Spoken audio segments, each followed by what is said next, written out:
주 예수님의 은혜와 평강이 함께 하시기를 바랍니다.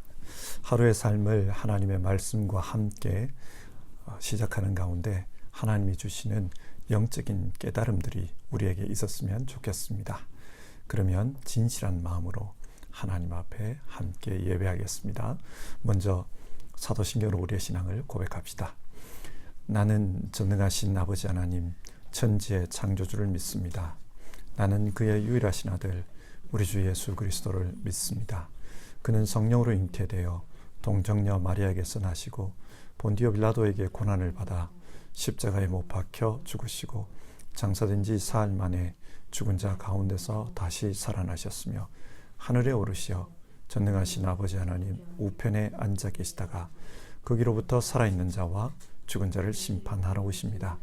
나는 성령을 믿으며 거룩한 공교회와 성도의 교제와 죄를 용서받는 것과 몸의 부활과 영생을 믿습니다. 아멘. 오늘 읽으실 하나님의 말씀은 출애굽기 13장부터 15장까지의 말씀입니다. 이 시간에는 출애굽기 15장 1절부터 6절까지의 말씀을 읽겠습니다. 하나님의 말씀을 경청하십시오. 그때의 모세와 이스라엘 자손이 이 노래를 불러서 주님을 찬양하였다. 내가 주님을 찬송하련다. 그지없이 높으신 분, 말과 기병을 바다에 쳐넣으셨다. 주님은 나의 힘, 나의 노래, 나의 구원, 주님이 나의 하나님이시니 내가 그를 찬송하고 주님이 내 아버지의 하나님이시니 내가 그를 높이련다. 주님은 용사이시니 그 이름 주님이시다. 바로의 병거와 그 군대를 바다에 던지시니 빼어난 장교들이 홍해에 잠겼다. 깊은 물이 그들을 덮치니 깊은 바다로 돌처럼 잠겼다. 주님, 오른손이 권능으로 영광을 드러내셨습니다. 주님, 주님의 오른손이 원수를 쳐부수셨습니다. 아멘. 하나님의 말씀을 통해 은혜가 있으시기를 바랍니다. 성경은 하나님이 어떤 분인지를 우리에게 가르쳐주는 책입니다. 하나님이 어떤 분인지를 왜 가르쳐 주려고 하는가? 요한복음 17장 3절은 우리에게 영생을 주기 위해서다 그렇게 말씀합니다. 영생은 오직 한 분이신 참 하나님을 알고 또 아버지께서 보내신 예수 그리스도를 아는 것입니다. 하나님을 아는 것, 거기에 영생이 있습니다. 이런 말씀을 들으면 어떤 분들은 질문이 생길 것 같아요. 하나님을 아는 것이 무엇이기에 하나님을 알면 영원한 생명이 우리에게 주어진다는 말인가? 요한복음이 말하는 하나님을 아는 것, 이것은 머리로서 이해하는 지식을 의미하지 않습니다. 유대인들에게 아는 것이란 인격적인 관계를 통해 아는 것, 함께 하는 것, 그런 의미가 있습니다. 예를 들어 창세기에는 아담이 하와를 알았더라 그런 말씀이 나오는데 여기서 알았다는 말은 동침했다는 뜻입니다. 그러니까 함께 하는 것을 통해 아는 것입니다. 그처럼 하나님을 아는 것이란 하나님과 함께 하는 것, 그래서 하나님을 인격적으로 아는 것을 의미합니다.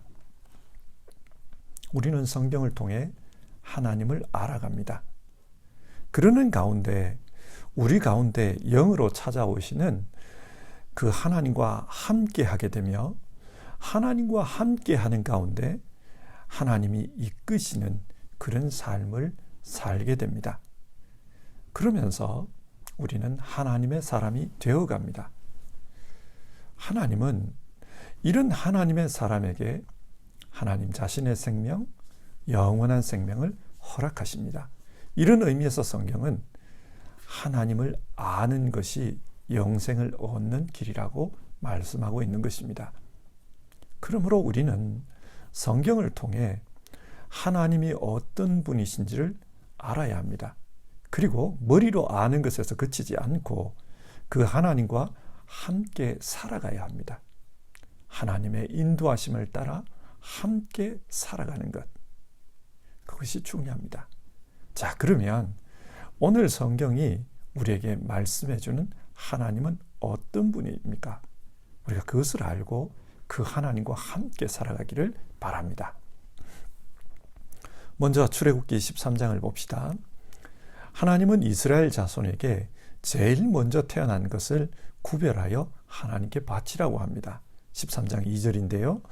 처음 난 것은 모두 거룩하게 구별하여 나에게 바쳐라. 사람이든지 짐승이든지 처음 난 것은 모두 나의 것이다. 여러분, 하나님께서 왜 처음 난 것을 하나님의 것이라고 말하고 있을까요? 이것은 유월절 사건과 연관이 있습니다. 하나님은 죄악을 상징하는 그 이집트를 벌하십니다. 그러면서 죽음의 천사를 보내 처음 난 것들을 모두 죽이십니다. 그런데 왜 처음 난 것을 죽였을까요? 출애굽기 4장 22절에서 하나님은 이런 말씀을 하셨습니다. 이스라엘은 나의 맏아들이다. 이스라엘이 하나님의 맏아들입니다. 그런데 이집트가 그 하나님의 맏아들을 짓밟고 또 죽이려고 했습니다. 바로는 하나님의 맏아들을 하나님의 것이 아니라 자기의 것, 자기 노예라고 생각을 했습니다. 하나님의 것을 자기 것이라고 하니까 하나님께서 진노하셨습니다. 그래서 하나님은 하나님의 맏아들을 짓밟는 그 이집트의 맏아들들을 공격하셨습니다. 죽음의 천사를 보내 이집트의 맏아들들을 치신 것입니다. 그런데 죽음의 천사가 지나갈 때에 이스라엘 가정의 맏아들들은 하나도 죽지 않았습니다. 왜 그렇습니까? 하나님은 이스라엘 백성에게 어린 양을 잡아서 그 양의 피를 집 문설주와 인방에 바르라고 하셨습니다. 그리고 그 피가 있는 집은 죽음의 천사로 하여금 건너가게 하셨습니다.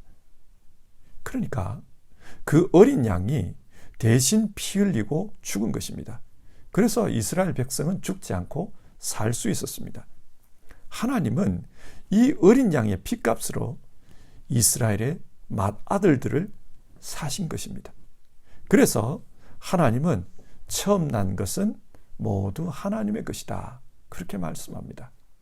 어린 양의 피값으로 샀기 때문입니다. 그리고 이 사건에 대한 이야기가 11절부터 16절에 또다시 나옵니다. 하나님은 다시 한번 맏아들들은 하나님의 것이라고 말합니다.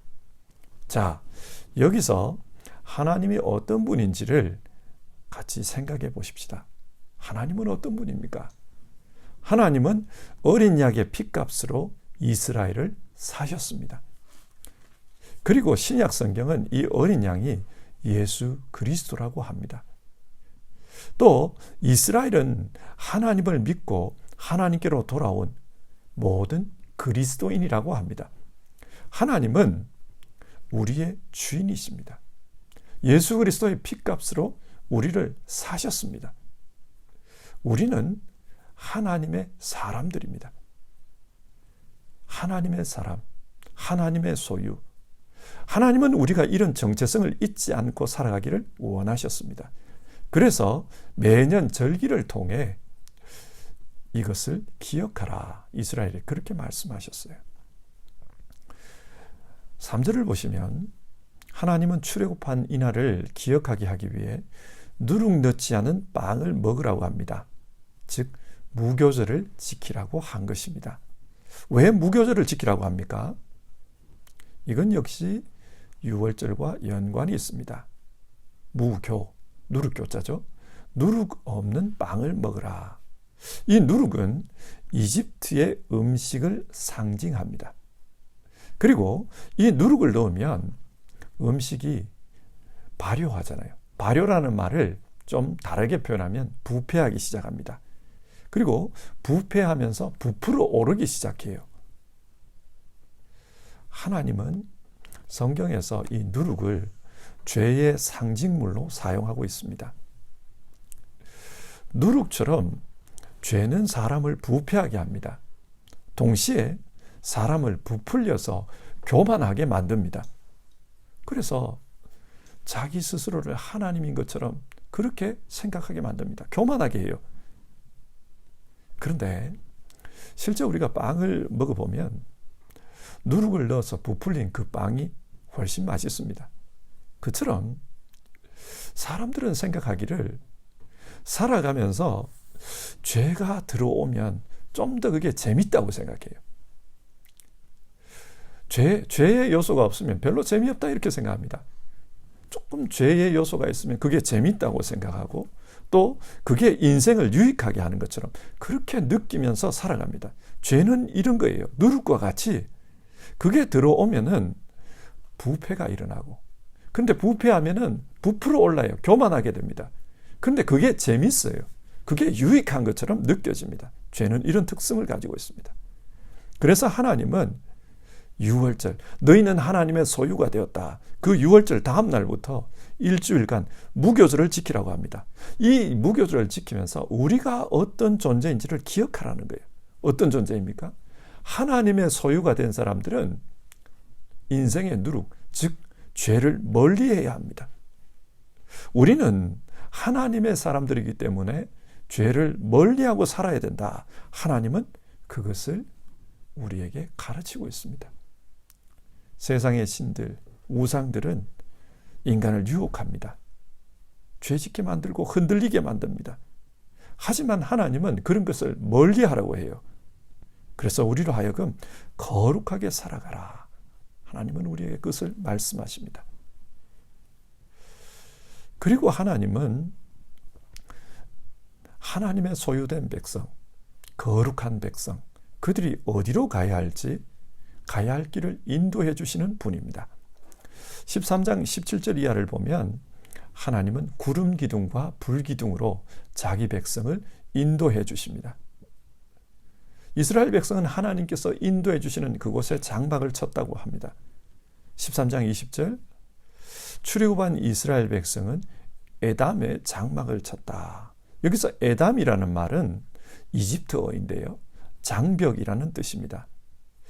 마치 중국이 만리장성을 쌓아가지고 중국인의 땅과 북방 유목민족들의 땅을 구분한 것처럼 그 당시에 이 장벽이 있어가지고 이집트 땅과 이집트 땅이 아닌 곳을 구분했던 것 같아요. 이집트 사람들은 이 장벽을 통해 자신들의 국경을 방어했습니다. 그러니까 이제 에담까지 왔다. 이 에담을 지나면은 이집트를 벗어나게 되는 겁니다. 출애굽입니다.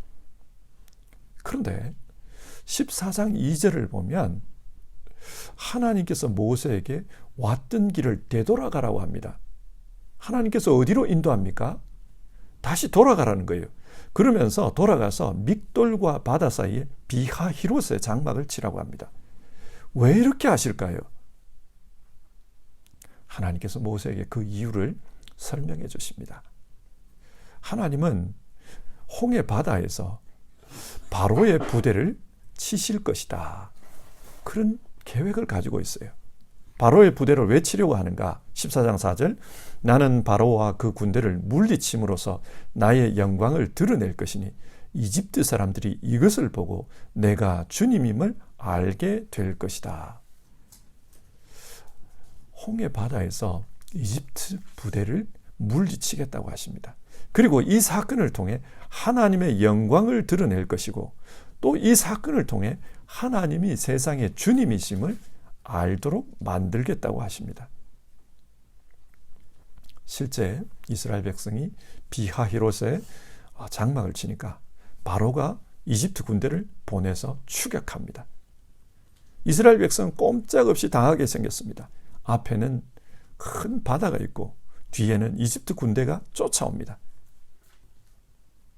이 난감한 상황에서 하나님은 모세에게 지팡이를 바다 위로 내밀라고 합니다. 그러자 바다가 갈라지기 시작합니다.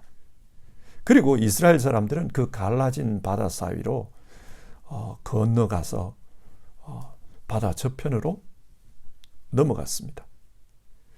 갈라진 바다를 보고 따라오던 이집트 군대가 바다 한가운데에 왔을 때 모세로 하여금 다시 지팡이를 내밀라고 합니다. 그러자 바다가 다시 합쳐졌어요. 이집트 군대는 그 바다에서 몰사했습니다. 여러분, 하나님이 어떤 분이라고 지금 성경은 말씀하고 있습니까? 하나님은 우리를 인도하시는 분입니다. 그런데 하나님의 인도하심이 때로는 이해가 되지 않습니다. 잘 나가던 인생을 갑자기 멈추고 돌아가라고 합니다.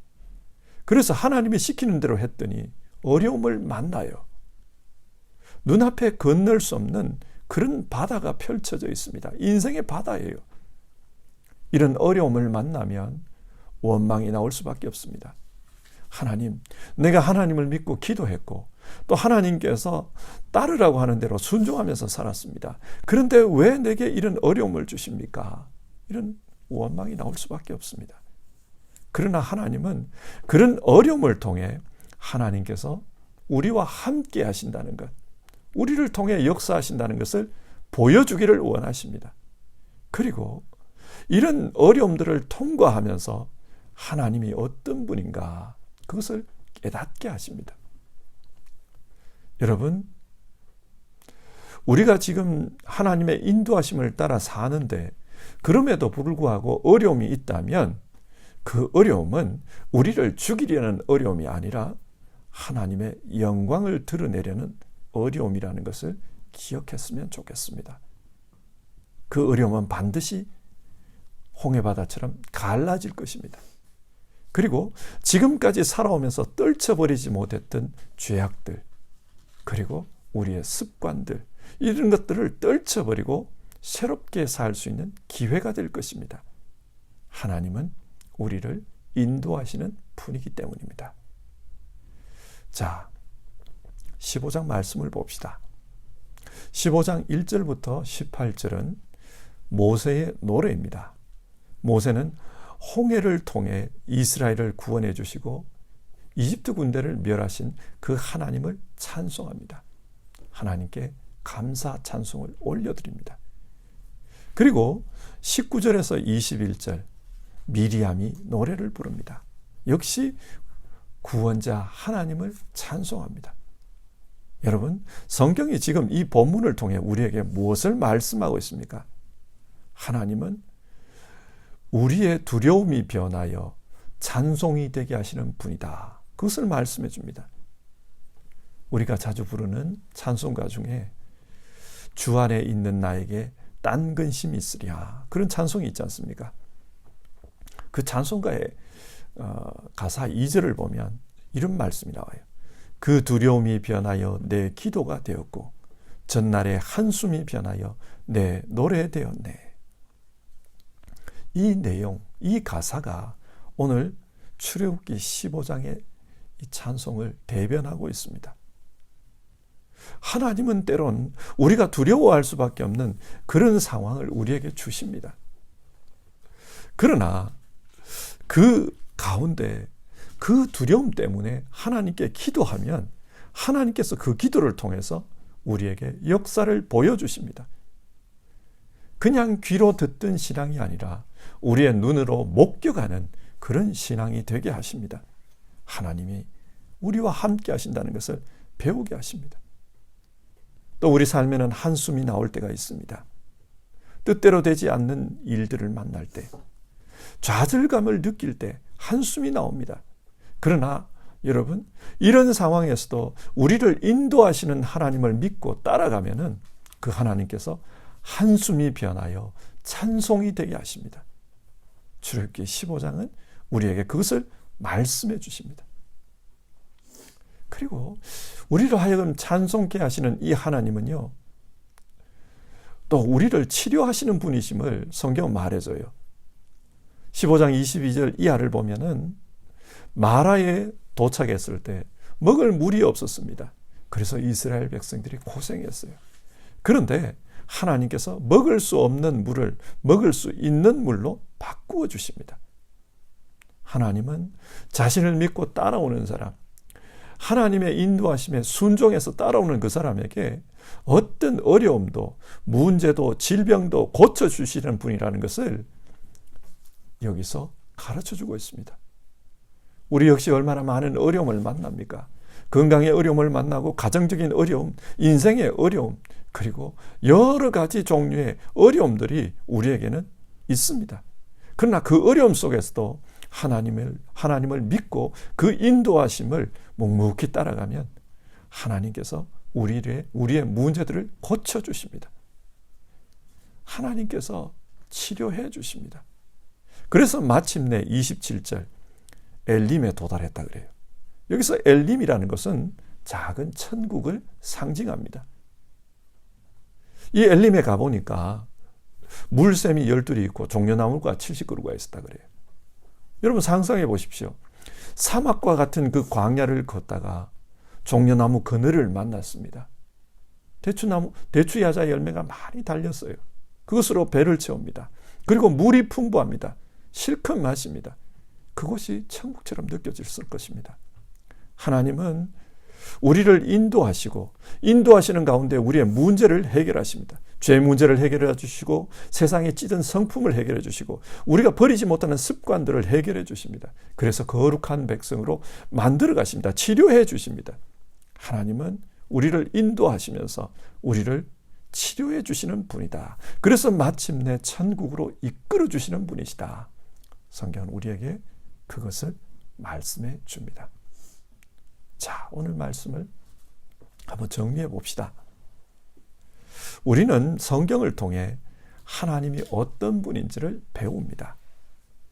그리고 하나님이 어떤 분인지를 알므로써 그 하나님과 영적으로 동행하며 살아갑니다.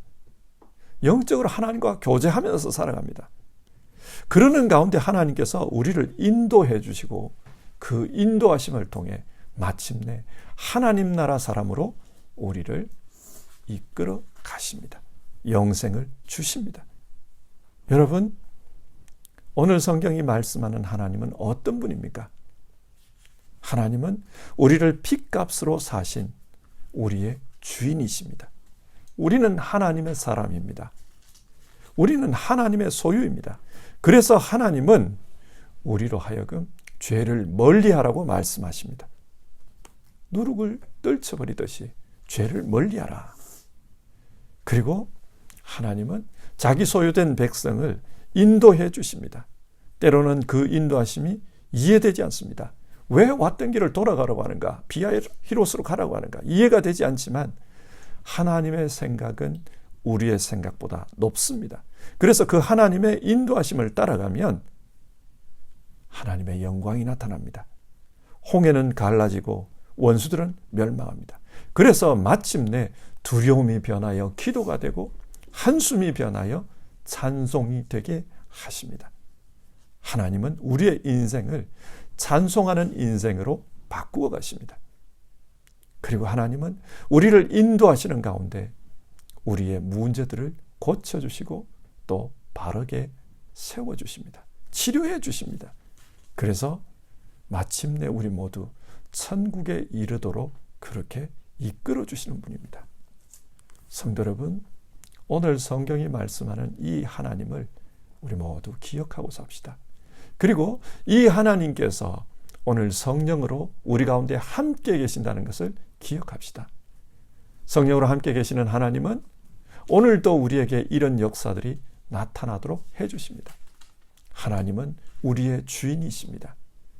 하나님은 우리의 주인이시기에 거룩하게 살라고 하십니다.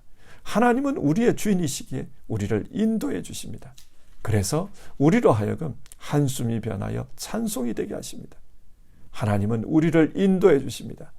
그래서 우리의 모든 문제를 고쳐주시고 우리를 하나님의 나라로 이끌어 주십니다. 이 말씀을 기억하면서 이 하나님이 오늘 우리와 함께 하신다. 성령으로 함께 하신다.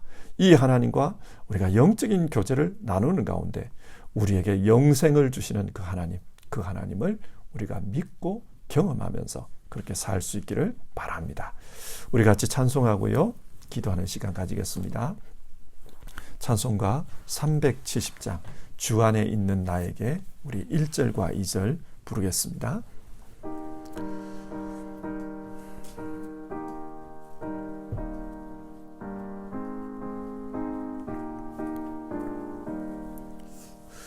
주 안에 있는 나에게 딴 근심이 있으랴 십자가 밑에 나가 내 짐을 풀었네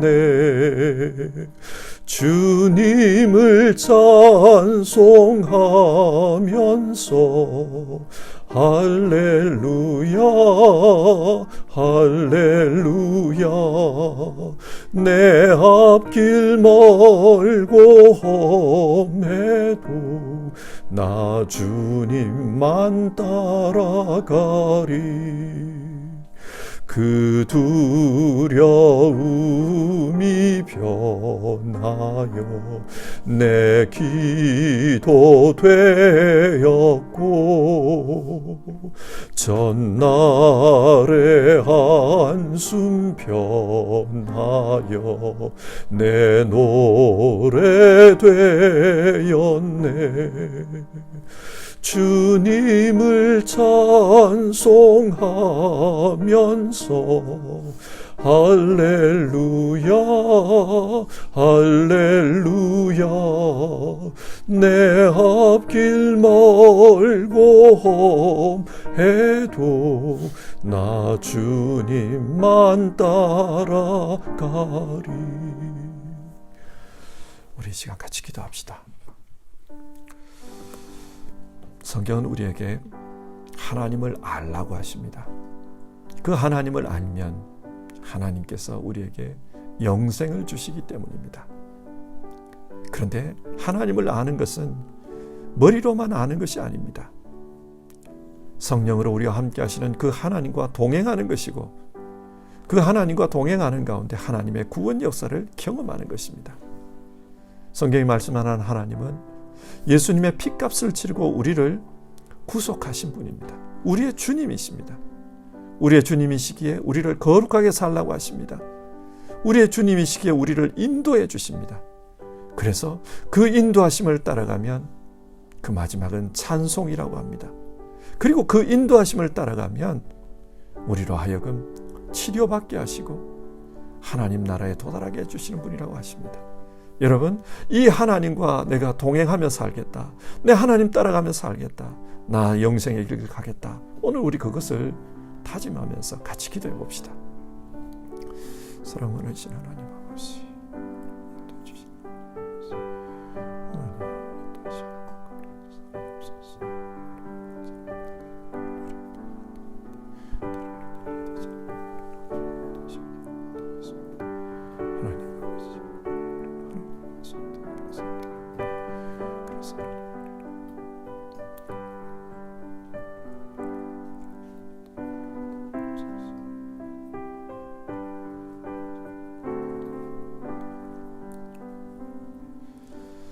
하나님, 오늘 성경 말씀을 통해 하나님이 어떤 분인지를 우리 함께 살펴보았습니다.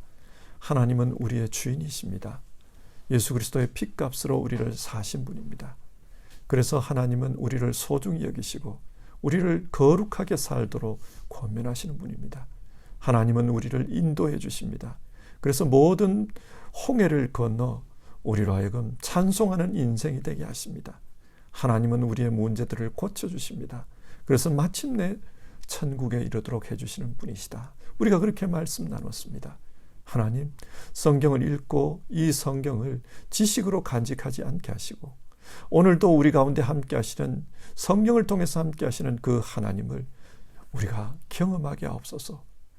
우리의 주인 되시는 하나님, 우리를 거룩하게 하시는 하나님, 우리를 인도해 주시는 하나님, 우리로 하여금 찬송케 하시는 하나님, 우리를 치료해 주시는 그 하나님을 우리 성도님들 다 경험하게 하옵소서.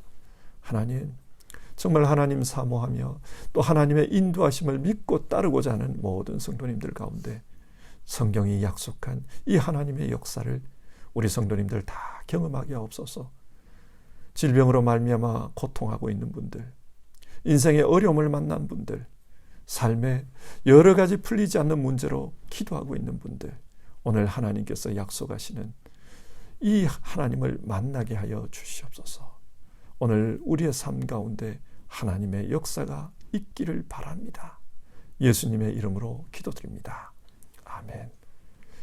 주기도문으로 아침 예배를 마치겠습니다. 하늘에 계신 우리 아버지, 아버지의 이름을 거룩하게 하시며 아버지의 나라가 오게 하시며 아버지의 뜻이 하늘에서와 같이 땅에서도 이루어지게 하소서. 오늘 우리에게 일용할 양식을 주시고 우리가 우리에게 잘못한 사람을 용서하여 준 것 같이 우리 죄를 용서하여 주시고 우리를 시험에 빠지지 않게 하시고 악에서 구하소서. 나라와 권능과 영광이 영원히 아버지의 것입니다. 아멘.